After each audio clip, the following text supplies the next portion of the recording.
So Tatilicious has wrote a statement to clear the air on his relationship with his son Tanya, because a lot of people are now attacking Tanya, which is very disrespectful. Let me just read what he wrote. Hans, the father's heart, my journey with Tanya. I love my son. Many of you witnessed the bond we shared from the very first days when I brought him from South Africa to Zimbabwe. But along the way, some family members began to influence him, encouraging him to undermine my fatherly role in his life.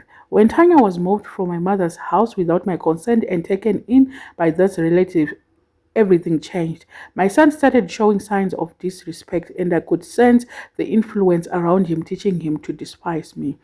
That's been my story all my life. I grew up being despised, and now I find myself just watching silently, carrying the pain. Today, I choose to be vulnerable because some nights I cannot sleep. I lie awake crying, remembering how things used to be. I was diagnosed with PTSD some time ago, and I'm on medication for it. Please, I ask for, from the depth of my heart, do not demonize my son. It is not his fault. I like the fact that he is saying it's not his son's fault. Ndopa ndatongofarira ipapo. Iye kuda kubva chandisongofarira pana Tatilicious is he is not taking the blame. Kuti some of the situations ndiye akamakonzeresa. Hama dzake dzakatoona imwe influence yakashata. Cause Tanya mamoma conversation aiuya nawo nababa wake pa social media, it was like vasikana uri kupfeka here, uita kuti make sure kuti kana uchirara navo mwana wangu achingotaurwa zvevasikana chete, wani vasikana vangani kuchikoro uri kuita sei. You know, that influence was bad. To me, I didn't like that part. Yekuti kumwe kwese uko he was okay, but kuzoda kuti mwana wake vasikana watu vari kunge ari kuda encourage that mentality mumwana wake. Of course, probably asi kuda kuti mwana wake atere tsika yake iye yekuti ade vamwe varume, but anyway, there's a way of trying kuda kuti handizi hangu, but to me it was like bad parenting iyoyo. Ndofunga mhuri yekumba kwavo yakatoona kuti zvimwe zvacho zvinozoitwa nababa wacho hazvizonyatsomire zvakanaka, rega titore mwana uyu asati arasika, asati anyanyorasika stereki. I don't know how zvangu kuti Tatilicious kuti ane relationship yakaita sei nesister yake iye Yvonne akatora mwana, but Yvonne, I salute her in taking mwana iyeye. Although zvake nezuro Tatilicious ordered mwana wake kuti adzokere kumba kwamai vake. Hanzi handoti mwana wangu aroorwe kumukwasha and the likes. But probably ndokutori right. Because Yvonne hanzi akatora mwana kumba kwana Tatilicious because anga atoona kuti mwana uyu akasara ega namaid, history might repeat itself, because ndo zvakamboitika kudhara. Mai vaTatilicious is always driving around, vanodrive matrucks, so she's not always at home. Mwana anenge aina maid, so vati mwana it's not safe ngoti mwana agara ina maid, let's take mwana tomuendesa ogara naye kumba kwavo. Mwana wake akadzingwa boarding mwana waTatilicious niye musikanzwa, ambva atsvagirwa a day school. So pakudaro pakumushifta kumuita sei ndo pari kunzi Tatilicious, I'm not happy because he wasn't consulted in all this. I like the fact that anorespecta sister yake because paakamborwara neAIDS hanzi ipapo sisi vake vakamira vachimugeza vachimuita sei. So he has this respect pana sisi vake, but inyaya yekuti mwana ari kuendeswa mukwasha kunoitei.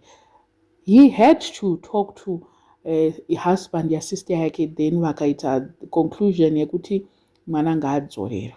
Mwana, I feel like communication nababa inenge inotinetsei, because Tatilicious wacho anenge anozoita kunge zvepasocial media zvaanoita vanhu izvozvo ndo zvaanozotora oita izvozvo the same attitude kumba.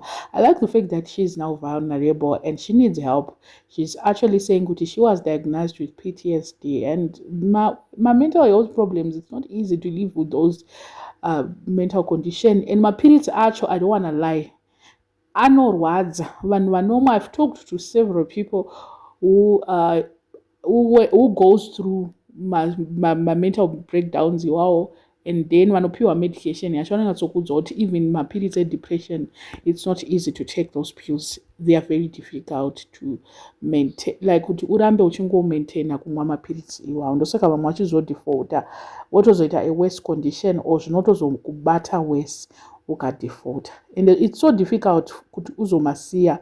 Ndo zvimwe zvandikadiscover hangu. Imagine uina baba vanenge Tatilicious vachikuudza zvavanenge vachikuudza zviya uchaona pasocial media, mwana wacho handimublame sometimes. Hanzi anga asakutombofonera mai vacho paakangotanga kugara kumba kwemukwasha, anga akubvunza kuti amai vake kuti sei makazobata amai vangu chibharo. You know those questions that you cannot imagine your child asking you those questions. Hanzi ndo anga akubvunza, and anga akungoita kunge munhu asatomboda anything to do with maparents ake. I don't know what you guys think. Mwana uyu ari right here zvaari kuita, or Tatilicious is trying to force mwana zvisiri izvo. To me, I feel like kuti mwana uyu is very safe kwaari koko, because amai vaTatilicious is now getting old. Imagine kuti Tatilicious kana Tatilicious ari 34, 35. What about firstborn? Inenge iri pamwe close to 40 or 40 something ikoko. So which means mai vaTatilicious pamwe she's now in her 60s, she is now old to take care of zvimwe zvinhu zvinenge zvichingoitika. Anofanira kusiyira masisters ake while they can do a better job. Amen. Handizi yangu. Kana asingade zvese zvingangotore mwana wake zvingopera, iye angogara nemwana wake. Tizive kuti Tatilicious asisina maproblems esai. I don't know what you guys think. Let me know in the comment section what are your thoughts. Manye wasona subscribe, please make sure that you're subscribed, and see you in my next video.